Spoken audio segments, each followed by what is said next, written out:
Pour son anniversaire, ma fille de 10 ans s'est réveillée dans une maison vide. Toute la famille est partie en vacances de luxe, l'abandonnant derrière elle. La famille, c'est tout, ont-ils posté. Je n'ai pas pleuré. J'ai agi. 3 jours plus tard, leurs vies ont commencé à s'effondrer. Je suis rentré à la maison, m'attendant au chaos habituel d'un anniversaire. Pas le genre amusant, non. Le genre stressant. Le genre où sont les bougies? Qui a touché au glaçage? Pourquoi y a-t-il une valise dans le couloir? Le genre où vous trébuchez sur la tombe de quelqu'un, puis vous faites semblant que ça n'a pas fait mal parce que vous essayez d'être une adulte joyeuse et fonctionnelle. Au lieu de cela, je suis entré dans le vide. Pas de voix, pas de bruit de pas, pas de fracas de sac, pas même mon mari, Ethan, me demandant où étaient ses lunettes de soleil, comme si je gérais personnellement l'emplacement de son visage.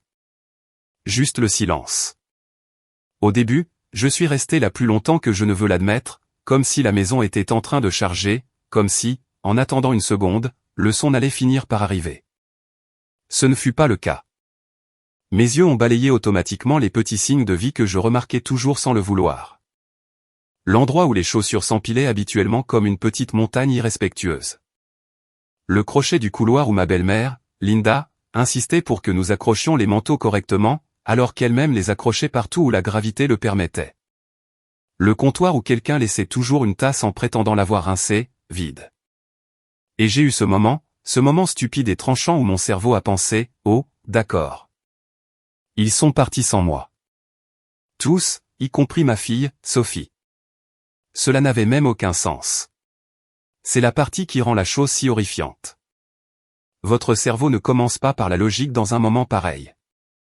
Il commence par la peur, puis essaie de construire une maison autour. J'ai avancé lentement, comme si j'étais en train de faire une intrusion chez moi. J'ai lancé un « allô » et cela a résonné trop fort, comme si ma voix n'avait pas sa place là. J'ai descendu le couloir, jetant un coup d'œil au crochet à manteau, comme si les manteaux pouvaient magiquement réapparaître par culpabilité. Rien. J'ai scruté le salon. Pas de Gary, pas de Linda, pas d'Ethan, aucun signe de sac de voyage, aucun signe de vie. Et puis Sophie est sortie. La fille qui fêtait son anniversaire, elle était déjà réveillée. Les cheveux ébouriffés, le pyjama en vrac, et son visage. Son visage était étrange. Pas d'une manière dramatique comme dans un film où l'on pleure, mais d'une manière calme. De cette façon raide que prennent les enfants quand ils essaient si fort de garder le contrôle que l'effort se voit sur leur peau. Ses yeux étaient brillants. Sa bouche était pincée. Ses mains étaient crispées autour de son téléphone comme si c'était la seule chose solide dans la pièce. Elle retenait ses larmes. Sophie, ai-je dit, et ma voix est sortie trop prudente. Et, que se passe-t-il? Elle n'a pas répondu tout de suite.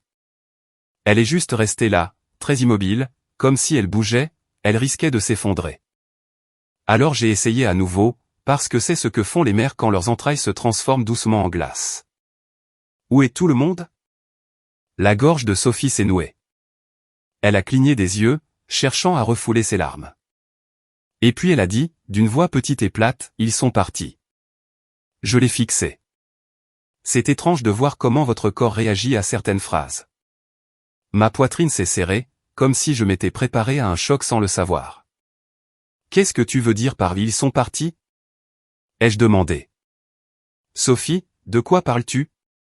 Elle a dégluti à nouveau. Je suis sortie, a-t-elle dit, et sa voix tremblait alors même qu'elle essayait de la garder stable. Et il n'y avait personne. Je ne savais pas où était qui que ce soit. Je ne savais pas si tu. Elle s'est interrompue et a pris une inspiration saccadée. Je ne savais pas ce qui se passait. J'ai fait un pas de plus. D'accord, ai-je dit, parce que j'avais besoin d'un mot qui ne soit pas panique. D'accord. Comment sais-tu qu'ils sont partis? Sophie a baissé les yeux vers son téléphone, ses doigts se resserrant autour.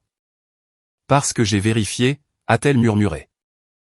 J'ai regardé mon téléphone et j'ai vu quelque chose. Puis elle me l'a tendu, et voilà. Une photo lumineuse. Trop lumineuse, trop joyeuse, trop propre. Mon mari, Ethan, au centre. Mes beaux-parents, Linda et Gary, rayonnant comme s'il s'agissait d'une carte postale qu'ils attendaient depuis toujours. Ashley, la sœur d'Ethan, serrée à leur côté. Et puis les enfants, Kayla, la fille aînée d'Ethan, et les deux d'Ashley, Zoé et Carter, alignés comme pour un voyage en famille parfait. Tout le monde entassé dans le cadre, comme une publicité joyeuse pour la complicité. Le soleil sur leurs visages, le vent dans leurs cheveux, un bout de plage derrière eux si clair et bleu qu'il ressemblait à un économiseur d'écran, et en travers, en gras, comme une blague réclamant des applaudissements, la famille, c'est tout. Pendant une seconde, je n'ai pas pu parler, car mon cerveau essayait de faire coïncider deux réalités. Ma fille debout devant moi, 10 ans, essayant de ne pas pleurer le jour de son anniversaire, et ma soi-disant famille souriant à la plage, postant sur la complicité comme si c'était un trait de caractère. J'ai senti les yeux de Sophie sur moi, attendant que j'explique cela, comme si je pouvais traduire la cruauté en quelque chose qui ne ferait pas mal. Je ne pouvais pas. Mon téléphone était déjà dans ma main avant même que je réalise que je l'avais saisi. J'ai commencé par appeler Ethan. Messagerie vocale directe. Linda ensuite. Pas de réponse. Gary, pas de réponse. Ashley, ça sonne. Ça sonne. Mes doigts ont tremblé une fois, et j'ai détesté ça. Pas parce que j'avais peur, mais parce que je pouvais sentir la forme familière de cette dynamique essayer de se réinstaller sur mes épaules comme un manteau que je n'avais jamais demandé. La partie où l'on attendrait de moi que je sois calme, raisonnable, indulgente. La partie où l'on attendrait de Sophie qu'elle passe à autre chose. La partie où tout le monde pouvait faire ce qu'il voulait et appeler ça la famille. Ashley a finalement décroché. Allô, a-t-elle dit sur ce ton enjoué que les gens prennent quand ils savent déjà ce qu'ils vont faire semblant de ne pas savoir. Ashley, ai-je dit. Ma voix était trop stable. Je ne me reconnaissais pas. Où es-tu? Il y a eu une pause. Pas longue, juste la plus infime hésitation, comme si elle vérifiait le script. Oh, a-t-elle dit. Salut. Salut, ai-je répété. Ashley, où es-tu? Pourquoi ma maison est-elle vide? Pourquoi Sophie est-elle là en train de pleurer? Pourquoi postes-tu des photos à la plage? Nouvelle pause. Et puis je l'ai entendu, d'abord faible. D'autres voix, un rire, un brouhaha, un c'est-elle, rapide et tranchant. L'appel n'était pas seulement avec Ashley. C'était une pièce, un groupe, un petit public. Et puis Ashley a dit, presque de façon légère, comme si elle expliquait un changement dans les plans pour le dîner, on a décidé d'y aller, tout simplement. Mon estomac s'est retourné. Qu'est-ce que tu veux dire par on a décidé d'y aller, tout simplement? Ai-je dit. Ethan avait dit qu'on partait ensemble à 13h. On ne voulait pas perdre de temps. Ashley a dit ça comme si le temps était un coupon de réduction qui expirait. C'était un peu le bazar. J'ai serré les dents. Le bazar. Plus de bruit de fond. Un murmure. Quelqu'un qui parle par-dessus quelqu'un d'autre. Puis j'ai entendu la voix de Linda intervenir, plus forte, plus tranchante. Elle se comportait mal, a dit Linda. Je me suis figé. Quoi? Ai-je dit. La voix de Linda à nouveau, et je pouvais y entendre la certitude.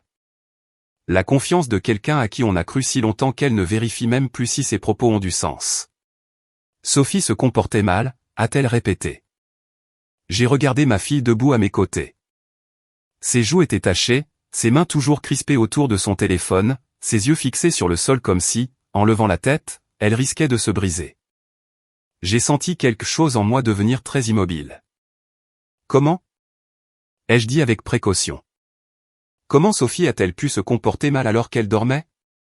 Il y a eu un temps de silence. Puis la voix de Gary, moitié grognement, moitié ricanement, elle est difficile. Ashley a ajouté, trop rapidement, c'est toujours du drame avec vous deux, Sarah. Et enfin, la voix d'Ethan, comme un acteur en retard entrant sur scène. Sarah, a-t-il dit, fatigué et agacé, comme si je l'avais appelé pour lui demander de passer chercher du lait. Ne fais pas ça. Ne fais pas quoi? Ai-je dit, ma voix montant d'un cran. Ne demande pas pourquoi tu as laissé notre fille le jour de son anniversaire? Ça y est, a lâché Linda. C'est exactement ce que nous ne voulions pas. Le drame, la scène. Sophie a fait un petit bruit à côté de moi, comme si elle essayait de ne pas pleurer plus fort. Je me suis tourné juste assez pour bloquer sa vue de mon visage sans même y penser, comme si mon corps se souvenait comment la protéger avant que mon cerveau ne réalise. Donc votre solution, ai-je dit dans le téléphone, c'était de partir sans nous. Ashley a laissé échapper un petit rire qui m'a glacé le sang. Si tu veux vraiment, a-t-elle dit, avec une voix mielleuse maintenant, tu peux toujours venir. Jean, juste monter dans la voiture et nous rejoindre plus tard. Linda en a rajouté comme si elle faisait preuve de générosité, oui, tu peux l'amener plus tard. Nous ne voulions pas la réveiller. Tu peux venir quand tu seras prête. J'ai failli rire. Pas parce que c'était drôle, mais parce que c'était insensé. Ils nous avaient laissés derrière et maintenant ils offraient notre participation comme une faveur. Comme si je devais dire « merci ». La voix d'Ethan à nouveau, plus froide maintenant. On ne voulait pas perdre la journée parce que tu travaillais le matin. On ne peut pas juste rester assis à attendre. Tu peux nous rejoindre quand tu auras fini. J'ai fixé à nouveau le téléphone de Sophie, la plage, les sourires, la légende. La famille, c'est tout. Sauf quand c'est gênant. Sauf quand ce n'est pas la bonne famille. Je n'ai pas crié. Je n'ai pas supplié. Je n'ai même pas argumenté comme il s'attendait à ce que je le fasse, comme il pourrait plus tard le présenter pour dire que Sarah était dramatique. Je suis juste devenue silencieuse, parce qu'à cet instant, quelque chose en moi s'est enclenché si fort que j'ai eu l'impression qu'une serrure tournait. J'ai mis fin à l'appel sans dire au revoir. Sophie a tressailli légèrement face au silence soudain. J'ai baissé les yeux vers elle. 10 ans, matin d'anniversaire, retenant ses larmes parce que des adultes avaient choisi de la blesser puis d'appeler ça une décision. Ma poitrine me faisait mal d'une manière pour laquelle je n'avais pas de mots. Mais ma voix, quand j'ai parlé, était stable. Va mettre tes chaussures, ai-je dit doucement. Et choisis ce que tu veux pour le petit déjeuner. N'importe quoi. Sophie a hésité. Maman, est-ce qu'on... Je l'ai coupé doucement, car je ne la laisserai pas terminer cette question. Oui, ai-je dit. On va fêter un anniversaire. À l'époque, je ne le savais pas encore, mais c'était le jour où tout a changé. 3 jours plus tard, leurs vies ont commencé à s'effondrer. Les gens adorent prétendre que des histoires comme celle-ci sont simples, qu'il y a un mauvais moment et que boum, quelqu'un craque. C'est réconfortant. Cela permet aux gens de croire qu'ils repéreraient le signe avant-coureur à temps. Cela leur permet de croire que le monde a un sens logique, mais ce n'est pas un seul moment. Ce sont 1000 petits moments. C'est un schéma dans lequel vous apprenez à vivre jusqu'à ce qu'il ressemble au mur de votre propre maison. J'ai rencontré Ethan quand sa fille Kayla avait 2 ans. Elle était minuscule alors, pleine de boucles douces et de doigts collants. Ethan avait ce charme de jeune père célibataire maîtrisé à la perfection. Yeux fatigués, sourire chaleureux. L'énergie du « je fais de mon mieux ». Il parlait de la coparentalité comme si c'était une médaille d'honneur. Lui et Nathalie étaient séparés. Ils avaient Kayla 50-50e et, sur le papier, cela semblait sain, moderne, responsable. Et je ne vais pas mentir, le voir avec Kayla m'a fait tomber amoureuse de lui plus vite. Il était patient. Il se mettait à son niveau. Il l'écoutait comme si elle comptait. Il préparait des collations. Il se souvenait de sa couleur préférée. Il faisait ces petites choses de papa qui vous font penser, d'accord, c'est un homme qui est présent. Quand il m'a présenté à Linda et Gary, j'ai pensé que j'avais eu de la chance. Ils étaient attentifs. Ils s'agitaient constamment autour de Kayla. A-t-elle besoin de son eau? A-t-elle froid? Tu veux le gobelet bleu, chérie?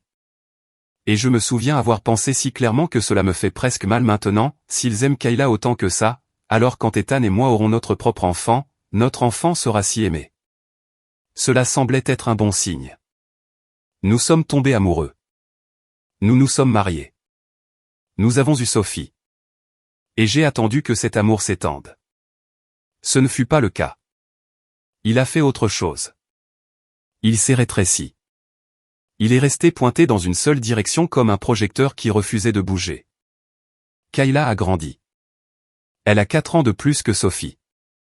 Et le favoritisme ne s'est pas estompé. Il s'est accentué. Linda et Gary traitaient Kayla comme une royauté. Je le dis littéralement.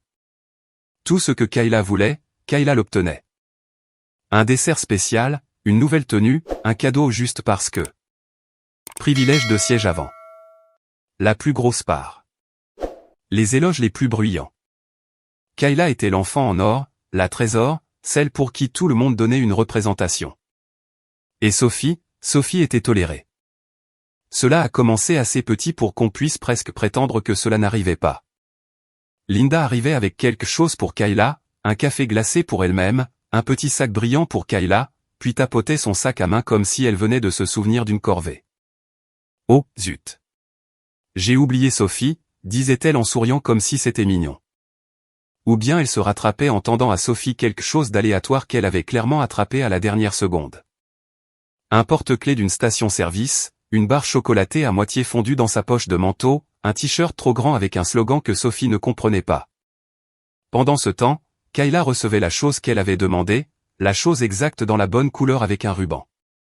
Gary était plus discret à ce sujet, ce qui, d'une certaine manière, rendait les choses pires.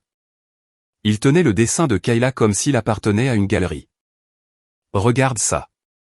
C'est du talent.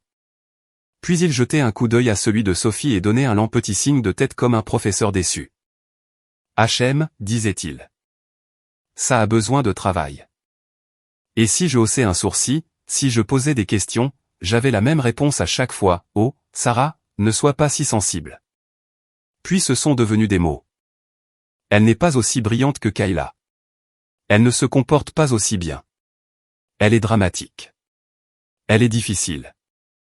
Et le pire, c'est avec quelle désinvolture il le disait. Comme si c'était un fait. Comme s'il décrivait la météo. Sophie l'entendait. Les enfants l'entendent toujours. J'ai essayé d'amortir le choc. J'ai essayé de contrer cela avec des louanges, avec de l'amour, avec une attention supplémentaire. Mais on ne peut pas compenser par l'amour une pièce remplie d'adultes déterminés à faire en sorte qu'une enfant se sente moins que rien. Et puis il y avait moi. Parce que je ne suis pas seulement devenue la mère de Sophie. Je suis devenue la belle-mère de Kayla. Kayla était avec nous la moitié du temps. Et je voulais bien faire. Je n'essayais pas de remplacer Nathalie. Je n'essayais pas d'être sa mère. Je voulais juste être une adulte en sécurité dans la maison, une personne en qui Kayla pouvait avoir confiance. Mais Ethan, Linda et Gary ont très clairement fait comprendre, sans jamais le dire directement, que je n'avais pas le droit d'avoir ce rôle. Si je faisais une remarque simple, « Et Kayla, c'est l'heure du coucher », Linda me court-circuitait devant elle, « Oh, elle peut rester debout un peu plus longtemps. » Si j'essayais d'appliquer une règle de base, comme les chaussures à enlever dans la maison, Gary riait et disait, « Détends-toi. C'est une enfant. » Si Kayla parlait impoliment et que je la corrigeais doucement, Ethan intervenait et disait, « Je m'en occupe. » Comme si ma voix était une intrusion. Et parfois il le faisait juste devant Kayla avec ce ton qui semble inoffensif jusqu'à ce que vous réalisiez ce que cela enseigne, tu n'as pas à écouter ta belle-mère. Ce n'est pas ta parente. Techniquement vrai. Émotionnellement toxique, car il ne s'agissait pas de limite. Il s'agissait de pouvoir. Il s'agissait de garder la loyauté de Kayla pointée dans une seule direction et de me garder à ma place. Pendant ce temps, Linda et Gary emmenaient Kayla. Juste Kayla. Sortie pour des glaces, virée shopping, petite journée spéciale. Et Sophie et moi, nous restions là comme des figurantes. Parfois, Sophie demandait très doucement, « Est-ce que je peux venir ?» Et Linda souriait comme si elle était gentille tout en disant non, « Oh chérie, c'est juste pour Kayla aujourd'hui. » Comme si Sophie était l'enfant d'un voisin avec qui ils avaient accidentellement établi un contact visuel. Et la chose vraiment maladive, c'est que j'essayais quand même. J'essayais de maintenir la paix. J'essayais de créer des traditions. J'essayais d'être agréable. J'essayais d'être facile à vivre parce que je pensais que si je ne faisais pas de vagues, alors peut-être qu'éventuellement il traiterait Sophie comme si elle appartenait à la famille. Mais les bateaux comme ça ne veulent pas d'équilibre. Ils veulent quelqu'un à l'eau. Puis est venu le déménagement qui a tout changé, de manière plus silencieuse. Il y a quelques années, Ethan a suggéré que Linda et Gary emménagent. Ça va aider, disait-il. Ils peuvent s'occuper des enfants. On a la chambre d'amis, juste temporaire. Temporaire. Le mot que les gens utilisent quand ils ne veulent pas que vous entendiez est permanent. Nous travaillons. Nous étions occupés. L'argent était serré, de cette manière dont les gens disent tout va bien quand tout va mal. Et je ne voulais pas de la dispute. Je ne voulais pas être la méchante qui disait non à une famille qui aide. Alors j'ai accepté. Et une fois que Linda et Gary ont emménagé, la maison a cessé de me sembler être la mienne. Ils agissaient comme si l'espace leur appartenait, comme s'ils nous rendaient service en existant à l'intérieur, comme si Sophie et moi étions des invités. L'ironie, si vous voulez appeler ça comme ça, était que la maison était à mon nom. Elle venait de mes parents. Le titre de propriété, le prêt hypothécaire, la responsabilité légale, à moi. Mais Linda se fichait de savoir dont le nom était sur le papier. Linda se souciait de savoir qui elle pouvait dominer en pratique. Et petit à petit, je suis devenu la personne qui payait le prêt hypothécaire et qui se faisait ensuite corriger dans sa propre cuisine. Alors, quand je me suis tenu là, pour le 10e anniversaire de Sophie, à regarder ma fille retenir ses larmes parce que les adultes de sa vie avaient décidé qu'elle était jetable, cela n'a pas ressemblé à une nouvelle trahison. Cela a ressemblé à la plus claire. J'ai regardé ma fille et j'ai pris une décision. C'était la dernière fois que je les laisserais lui faire sentir qu'elle n'était pas assez. Je n'ai pas eu le temps de m'effondrer. Cela semble dramatique, mais c'est vrai. Il y a des moments où vous pouvez vous effondrer plus tard, en privé, quand personne n'a besoin de vous. Et il y a des moments où vous n'avez pas ce luxe parce que votre enfant se tient devant vous, le jour de son anniversaire, en essayant de ne pas pleurer. Sophie n'avait pas besoin d'une mère brisée. Elle avait besoin d'une mère qui agit. Alors, j'ai agi. J'ai regardé mon téléphone, puis Sophie, puis à nouveau la photo de plage trop lumineuse, et quelque chose en moi a craqué. Pas en rage, mais en action. D'accord, ai-je dit comme si j'acceptais un défi. Plan modifié. Sophie a cligné des yeux vers moi. On n'y va pas? Non, ai-je dit, et je me suis assuré que ma voix soit ferme, pas amère, pas tremblante. Ferme. On ne court pas après les gens qui ne veulent pas de nous là-bas. Sa bouche a tremblé. Mais c'est mon anniversaire. Je sais. Je me suis accroupi devant elle pour qu'elle soit obligée de me regarder. Et tu ne te souviendras pas de ton 10e anniversaire comme du jour où on t'a laissé derrière. Compris? Elle a hoché la tête, mais ses yeux étaient toujours humides. Alors, je me suis levé et j'ai commencé à appeler tous ceux auxquels je pouvais penser, avec le genre d'énergie qui fait probablement peur aux télévendeurs. D'abord mes amis, pas les amis, organisons quelque chose le mois prochain. Les amis, et si je t'appelle à 10 h du matin et que je dis que j'ai besoin de toi, tu débarques. Tu peux venir aujourd'hui. Ai-je demandé. Jean, aujourd'hui? Maintenant? Il y a eu une pause au bout du fil. Qu'est-ce qui se passe? Je leur ai dit vite. L'anniversaire abandonné, le poste de la plage, l'appel téléphonique. La réaction a été immédiate. Oh, hors de question. J'arrive. De quoi as-tu besoin? Puis mes parents. J'ai appelé maman et papa et je n'ai même pas fini le allô que ma voix s'est brisée. Et c'était la seule fois que je les laissais faire. Je leur ai dit ce qui s'était passé. Je leur ai dit que Sophie était anéantie. Je leur ai dit que j'avais besoin d'aide. La voix de maman est devenue dangereusement calme, de cette manière que seules les mères peuvent avoir quand elles sont sur le point de devenir un phénomène météo. On part maintenant, a-t-elle dit. Maman, il y a 2 heures de route. On part maintenant, a-t-elle répété. Et papa a juste dit, calme comme de la pierre, on sera là bientôt. Je n'ai pas demandé 2 fois. Puis je suis passé en mode rébellion totale. Pas le mode faisons de notre mieux, le mode furieux et déterminé vous n'allez pas la gâcher. J'ai sorti les décorations que nous avions déjà achetées pour le voyage. J'ai commandé un gâteau comme si ma vie en dépendait. J'ai fouillé dans les tiroirs pour trouver des bougies. J'ai mis de la musique assez fort pour que le silence dans la maison ne puisse pas revenir. Sophie est restée sur le côté au début, incertaine, encore meurtrie par la matinée. Alors, je lui ai donné des tâches, des importantes. Choisis la playlist, lui ai-je dit. C'est ta journée. Choisis la couleur du glaçage. Décide des collations. Petit morceau de contrôle, petit morceau de pouvoir. Et lentement, la tension dans ses épaules a commencé à se relâcher. Des amis ont commencé à arriver avec des sacs de chips, des ballons, des courses, une énergie chaotique. L'une d'elles a apporté des fleurs comme si nous assistions à l'enterrement du bon sens d'Ethan. Une autre a apporté une couronne d'anniversaire ridicule et l'a posée sur la tête de Sophie comme si c'était un couronnement. « Fille qui fête son anniversaire », a-t-elle dit. « C'est toi la patronne ici. » Sophie a ri. Petit d'abord, puis plus fort. Comme si elle s'était surprise elle-même. Quand maman et papa sont arrivés, on aurait dit des renforts. Pas seulement émotionnellement, physiquement. La maison s'est remplie de gens qui étaient là exprès. Des gens qui regardaient Sophie comme si elle comptait. Maman a serré Sophie si fort qu'elle a couiné. Papa l'a soulevée du sol comme si elle avait encore 5 ans et a dit « Joyeux anniversaire, gamine ». Comme si c'était une promesse. Nous avons pris des photos, des vraies, pas des photos performatives, la famille, c'est tout. Des photos où le sourire de Sophie atteignait à nouveau ses yeux. Et oui, quelqu'un a posté, non pas parce que nous avions besoin de likes, mais parce que je voulais un marqueur dans le monde qui disait « Nous étions ici ». Nous n'avons pas disparu. Nous n'avons pas été effacés. Quand les bougies ont été soufflées, les joues de Sophie étaient rouges à force de rire, pas de pleurer. Elle s'est appuyée contre moi sur le canapé après, pleine de gâteaux, de sucre et de soulagement. « Meilleur anniversaire », a-t-elle murmuré, et j'ai senti ma gorge se serrer à nouveau.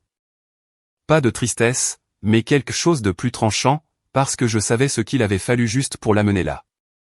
Quand Sophie est finalement allée se coucher ce soir-là, heureuse et épuisée, je me suis assise à la table de la cuisine avec mon téléphone à la main. La maison était à nouveau silencieuse, mais ce n'était pas le même silence que le matin. Ce silence ressemblait à du contrôle. J'ai fixé l'écran pendant un long moment. Puis j'ai appelé Madame Reynolds, une avocate spécialisée en divorce, et j'ai pris rendez-vous. Ils sont revenus 3 jours plus tard. Je savais exactement quand, parce que j'étais censé être là avec eux. 3 jours de photos de plage et de légendes satisfaites, 3 jours à agir comme si les larmes de Sophie n'existaient pas. Maman et papa sont restés, non pas comme invités, mais comme soutien, comme une limite avec un pouls. Sophie n'était pas dans la maison quand ils sont revenus. J'avais organisé cela. Une amie l'avait prise pour une après-midi de jeu parce que ma fille avait déjà eu assez de laideur adulte pour un anniversaire. Elle n'avait pas besoin d'être aux premières loges pour ce qui allait suivre. Au moment où la voiture est entrée dans l'allée, j'étais calme. Pas le calme je vais bien. Le genre de calme que vous avez quand vous avez déjà décidé de l'issue et que vous attendez juste que la scène rattrape la réalité. Monsieur Lopez était là, aussi. L'huissier de mon avocate, discret et professionnel, un dossier à la main. La porte d'entrée s'est ouverte, et Ethan, Linda et Gary sont entrés. Kayla n'était pas avec eux. J'ai supposé que Nathalie l'avait. Ils avaient l'air heureux, bronzés, détendus, comme si les 3 derniers jours avaient été des vacances à tous points de vue, y compris la partie où ils avaient laissé leurs problèmes derrière eux. Ethan est entré en premier, toujours à moitié souriant, comme s'il s'attendait à ce que Sophie sorte en courant et fasse semblant que rien ne s'était passé. Linda a suivi, scannant déjà la pièce comme si elle vérifiait s'il y avait de la poussière à critiquer. Gary est entré en dernier, portant un sac comme s'il possédait les lieux. Puis ils ont vu maman et papa. Le sourire d'Ethan a vacillé. Les sourcils de Linda ont grimpé. Gary a froncé les sourcils. Et puis les yeux d'Ethan se sont posés sur Monsieur Lopez. « C'est quoi ça ?» a dit Ethan, le sourire maintenant totalement disparu. Monsieur Lopez ne lui a pas répondu directement. Il s'est juste avancé et a fait son travail. Il a tendu à Ethan une liasse de papiers, des papiers de divorce. Puis il s'est tourné et a tendu à Linda et Gary un paquet séparé, un préavis de départ de 30 jours. Linda l'a pris comme s'il pouvait être contaminé. Gary l'a arraché comme s'il pouvait intimider l'encreur de la page. Le visage de Linda a changé en premier. Parce que Linda lit rapidement quand cela la concerne. « Qu'est-ce que c'est » a-t-elle lancé, la voix montant. « Qui êtes-vous » Monsieur Lopez est resté calme. « Ethan, vous avez été signifié. » Puis, sans changer de ton, « Et Linda, Gary, ceci est un préavis de départ de 30 jours. » La bouche de Linda s'est ouverte, s'est fermée, s'est ouverte à nouveau. Elle m'a regardé comme si j'avais personnellement mis le feu à ses cheveux. « Sarah » a-t-elle dit sèchement. « Qu'est-ce que tu as fait » Ethan a levé les yeux de ses papiers, ses yeux se rétrécissant, et il a fait exactement ce que je savais qu'il ferait. Il a essayé de rendre cela de ma faute. Tu es dramatique, a-t-il dit. J'ai failli sourire. Bien sûr. Bien sûr.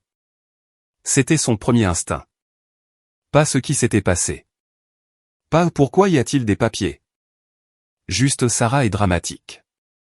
Sarah fait une scène. Sarah est le problème. Une scène, ai-je répété, la voix stable. Vous avez abandonné notre fille le jour de son anniversaire. Linda s'est moquée.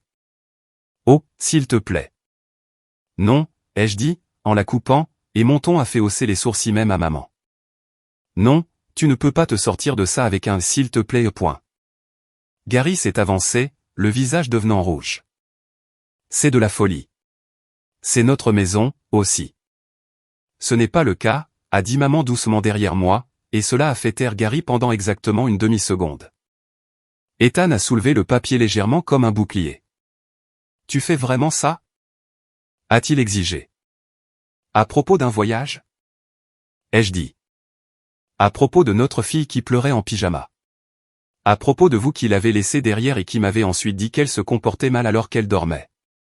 À propos de vous qui postez et la famille, c'est tout, alors qu'elle se tenait dans cette maison en essayant de ne pas sangloter.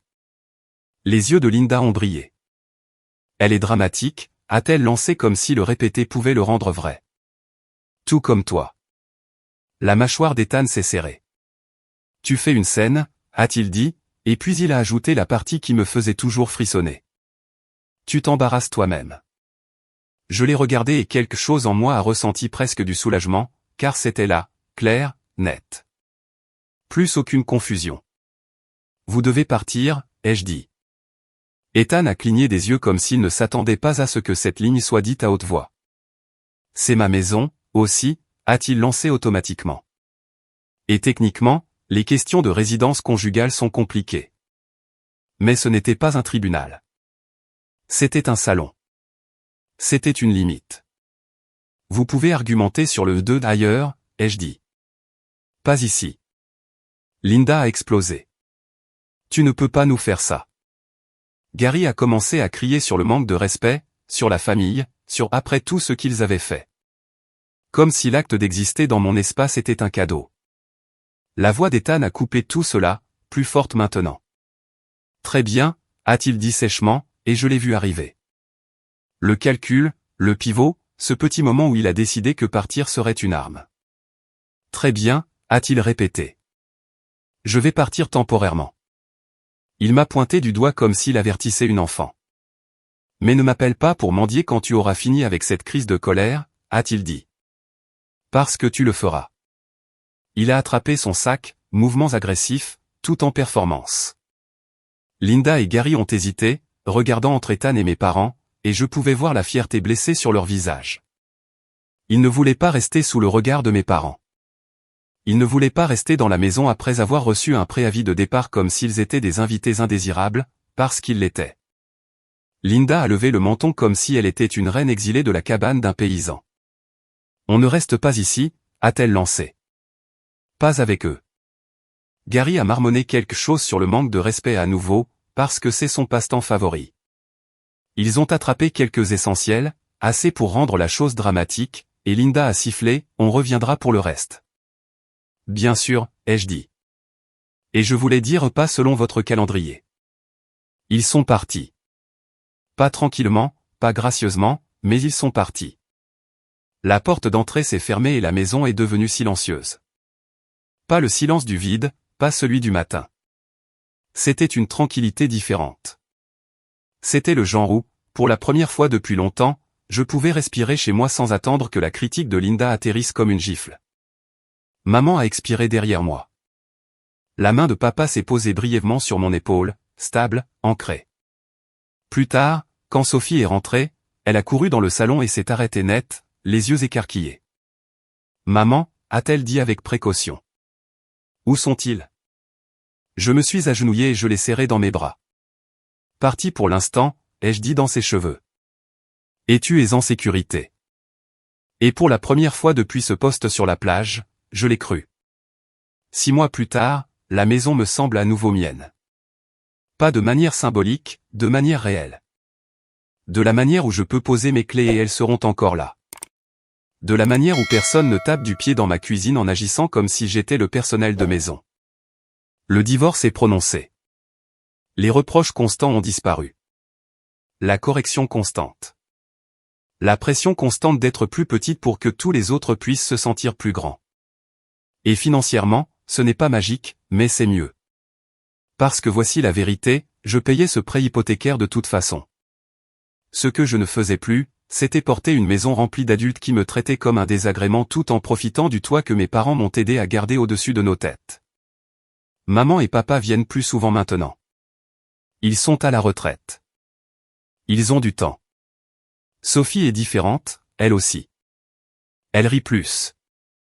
Elle marche dans sa propre maison comme si elle y avait sa place. Comme si elle n'attendait pas d'être comparée à Kayla ou Zoé ou Carter ou peu importe qui est le favori cette semaine. La garde a été réglée d'une manière à laquelle je ne m'attendais pas et que je ne comprends toujours pas totalement. Ethan a un droit de visite. J'ai la garde exclusive.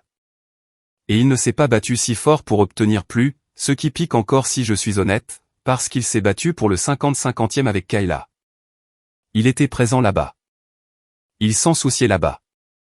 Il faisait en sorte que cela compte. Et avec Sophie, ma Sophie, c'était comme si elle était toujours le second choix. Je n'ai pas d'explication nette pour cela. Je n'en aurai probablement jamais. Ce que j'ai, c'est le visage de ma fille maintenant quand elle se réveille le matin. Détendue, en sécurité, sans peur. Fini les légendes de la famille, c'est tout de la part de personnes qui l'abandonnent. Fini les accusations de se comporter mal pour justifier la cruauté. Juste une maison remplie de gens qui sont présents. Alors, qu'en pensez-vous? Suis-je allé trop loin ou pas assez? Faites-le moi savoir dans les commentaires et abonnez-vous pour